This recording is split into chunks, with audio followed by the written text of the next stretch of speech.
This question comes to us from S, and S writes this: Dear Week, can you talk about worldview? How do we faithfully teach worldview to those around us? Do you have any good tools or resources or Bible studies that would be helpful? Thanks for all you do, and God bless, S.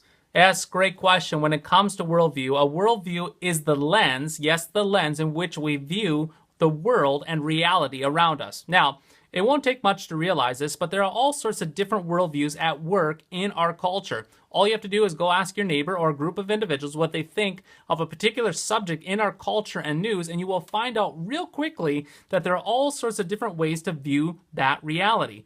They may see it favorably or negatively depending on how they view it. Now, here's what's at work here. For us as a Christian, we have a particular worldview that is going to be different from maybe a secular humanist or somebody else that's out there.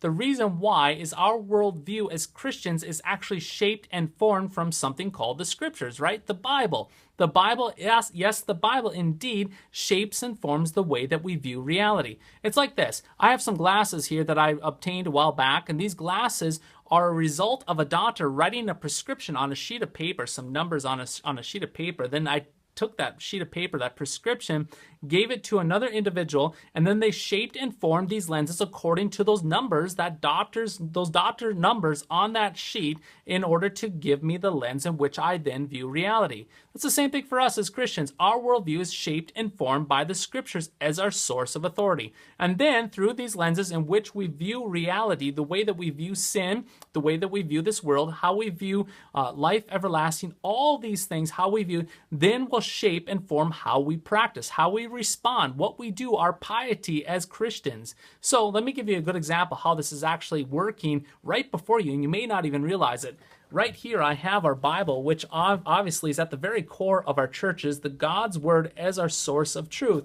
But then if we look at this, what comes on top of the Bible? It's going to be our worldview, and our worldview is best expressed, I would say, according to the Book of Concord. So there's our source of truth. Here's our worldview as Lutherans. And then if we think about it, what is our practice? Our practice then is fleshed out in something called the Lutheran Service Book. So there you have it. You have the source of truth, our worldview, and then our practice, our piety as Lutherans, how we respond to this worldview, how we interact and function in this world as a result of these two things here below. So to answer your question and come back to your question, how do we influence worldview and teach worldview? It's simply going to the church, hearing the word, receiving the sacraments, going to the Bible study, studying the word in the context of your local church, and then participating in that liturgy, participating in the divine service, the matins and the vespers, and all three of those things working together, the Bible, the Book of Concord, and the liturgy, the practice is then shaping and forming you as a Christian for this life and into the next. So I hope that helps, and we'll catch you next time. Hey Lightning Cut Watchers, if you'd like to learn more about today's topic of worldview, I'd like to refer you to last week's roundtable discussion on the WeTV Google Hangout, where Pastor Fisk, Peter Slayton, Brian Wolfmiller, Pastor Wolfmiller, and Pastor Rhodes discussed this very same topic that we just addressed today.